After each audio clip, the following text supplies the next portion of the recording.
Assalamualaikum warahmatullahi wabarakatuh. Alhamdulillahirrabbilalamin. Allahumma sholli ala sayyidina Muhammad wa ala ali sayyidina Muhammad. Perkenalkan, nama saya Melinda Hartini, NIM akhir 0110.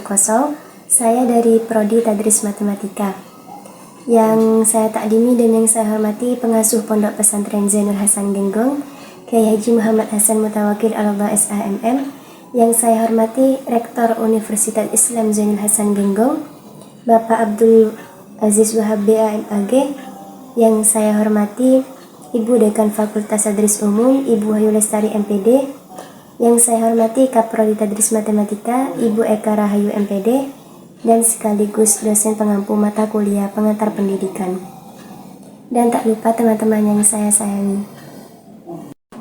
Pada kesempatan kali ini saya akan menjelaskan materi tentang landasan dan asas pendidikan. Landasan dalam pendidikan ada 5. Yang pertama, landasan filosofis. Yang kedua, landasan sosiologi. Yang ketiga, landasan kultural. Yang keempat, landasan psikologi. Dan yang kelima, landasan ilmiah dan teknologi. Adapun asas dalam pendidikan yaitu ada 3. Yang pertama, Tut Uri Handayani. Yang kedua, belajar sepanjang hayat. Dan yang ketiga, kemandirian dalam belajar. Pendidikan sebagai suatu sistem seumpama sebuah meja yang tidak dapat berdiri sendiri jika tidak ditopang oleh tiang-tiang sebagai kakinya. Sebagaimana sebuah meja, begitu pula dengan pendidikan sebagai suatu sistem di mana landasan asas-asas pendidikan adalah tiang penopang, yang artinya landasan dan asas pendidikan menjadi satu pijakan atau acuan dalam pelaksanaan proses pendidikan sehingga pendidikan dapat menjalankan perannya sesuai dengan aturan-aturan untuk mencapai sasaran dan tujuannya, yaitu mendidik, membina, dan mengajar. Landasan yang pertama yaitu landasan filosofis. Terdapat idealisme dan juga realisme. Filsafat pendidikan nasional Indonesia berakar pada nilai-nilai budaya yang terkandung dalam Pancasila. Nilai Pancasila tersebut harus ditanamkan pada peserta didik melalui penyelenggaraan pendidikan dalam semua level dan tingkat dan jenis pendidikan.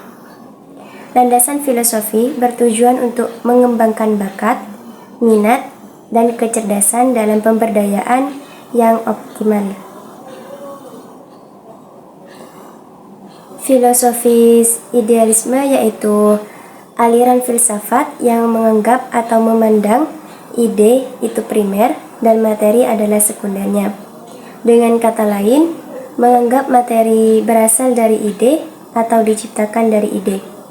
Berarti filosofi idealisme ini mencakup tentang ide. Filosofi realisme yaitu landasan filsafat realisme merupakan pemikiran murid Plato yang bernama Aristoteles. Realisme adalah aliran filsafat yang memandang bahwa dunia materi luar kesadaran ada sebagai suatu yang nyata dan penting untuk dikenal dengan mempergunakan kemampuan intelektual yang dimiliki oleh manusia. Yang kedua yaitu landasan sosiologi. Di sini ada sosialisasi, proses, dan juga kewajiban. Kegiatan pendidikan merupakan suatu proses interaksi antara dua individu, bahkan dua generasi yang memungkinkan dari generasi ke generasi berikutnya mengembangkan diri searah dengan perkembangan dan kemajuan masyarakat pada zamannya. Oleh karena itu, dalam menghadapi kondisi seperti ini, lembaga pendidikan harus diberdayakan bersama dengan lembaga sosial lainnya. Yang ketiga yaitu landasan kultural. Di sini ada toleransi. Pendidikan selalu terkait dengan manusia, sedangkan setiap manusia selalu menjadi anggota masyarakat dan pendukung kebudayaan tertentu. Kebudayaan dan pendidikan mempunyai hubungan timbal balik. Kebudayaan dapat diwariskan dengan jalan meneruskan kepada generasi penerus melalui pendidikan. Sebaliknya, pelaksanaan pendidikan ikut ditentukan oleh kebudayaan masyarakat di mana proses pendidikan berlangsung. 4. Landasan psikologi. Pendidikan selalu melibatkan aspek kejiwaan manusia, sehingga psikologi merupakan salah satu landasan yang penting dalam pendidikan. Memahami peserta didik dari aspek psikologi merupakan salah satu faktor keberhasilan pendidikan. Oleh karena itu, hasil kajian dalam penemuan psikologi sangat diperlukan penerapannya dalam bidang pendidikan.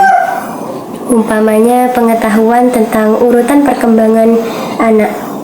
Setiap individu memiliki bakat, minat, kemampuan, kekuatan, serta tempo dan irama perkembangan yang berbeda. Yang kelima yaitu landasan ilmiah, aksiologi, epistemologi, dan juga ontologi. Pendidikan serta ilmu pengetahuan dan teknologi mempunyai kaitan yang erat. Seperti iptek menjadi isi kajian di dalam pendidikan, dengan kata lain pendidikan berperan sangat penting dalam pewarisan dan pengembangan iptek.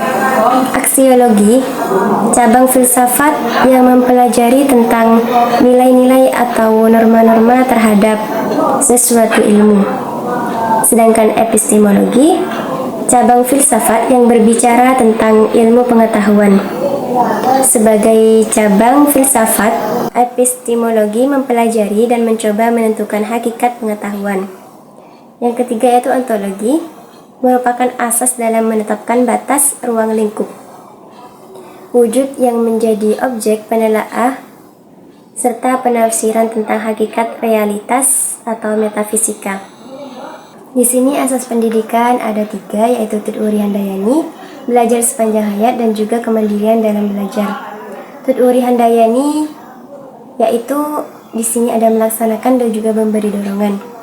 Tuturi Handayani merupakan gagasan yang dikemukakan oleh Ki Hajar Dewantara, seorang perintis kemerdekaan dan juga pendidikan nasional.